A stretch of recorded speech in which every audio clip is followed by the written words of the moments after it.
Abonează-te la canalul meu de YouTube și poți să primești în fiecare zi câte o poveste nou-nouță. Și dacă vrei să asculți o anume poveste, lasă-mi un mesaj și eu o voi înregistra pentru tine. Mulțumesc! Astăzi am pregătit Aladin și lampa fermecată.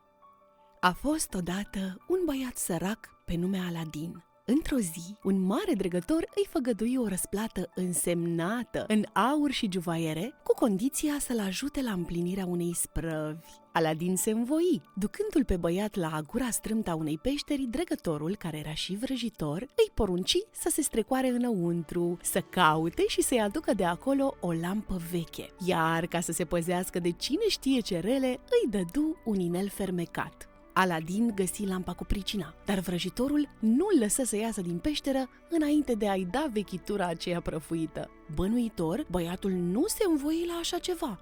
Înfuriat, vrăjitorul răsturnă o piatră grea peste gura peșterii, închizându-l acolo pe Aladin. Numai că băiatul, amintindu-și de inelul primit, îl răsuci pe deget de 3 ori și dintr-o dată apăru duhul inelului.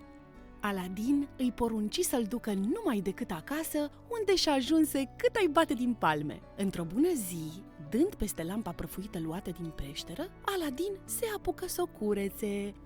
Și iată că a apărut din ea o altă arătare, duhul lămpii. Și cum acesta îi spuse că îi poate împlini orice dorință, băiatul îi ceru un palat semeț și saci doldora de aur. Peste ceva vreme, Aladin se îndrăgosti de fiica sultanului de prin partea locului. Curând, cei 2 tineri se căsătoriră și părea că nimic nu le putea umbri fericirea.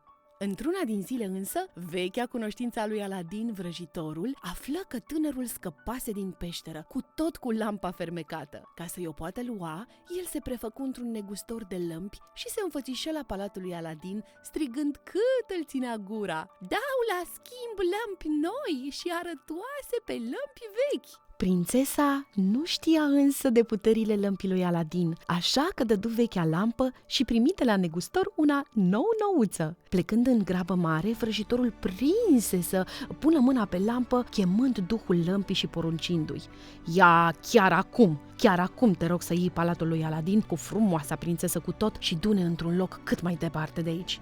Iar duhul împlini numai decât porunca vicleanului vrăjitor. Mare a fost sperietura lui Aladin când s-a întors acasă și s-a pomenit fără de palat și fără de soție.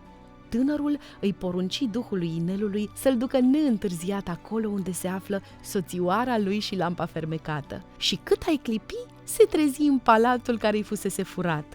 Cum vrăjitorul dormea, Aladin își luă lampa înapoi. Când a apărut duhul lămpii, îi porunci să-l ducă pe vrăjitor într-un tărâm îndepărtat, din care să nu se mai poată întoarce vreodată. Apoi îi ceru să-l aducă înapoi, cu palat, în orașul lui. Și din ziua aceea, Aladin și soția lui au trăit fericiți până la adânci bătrâneți. Noapte bună, copii!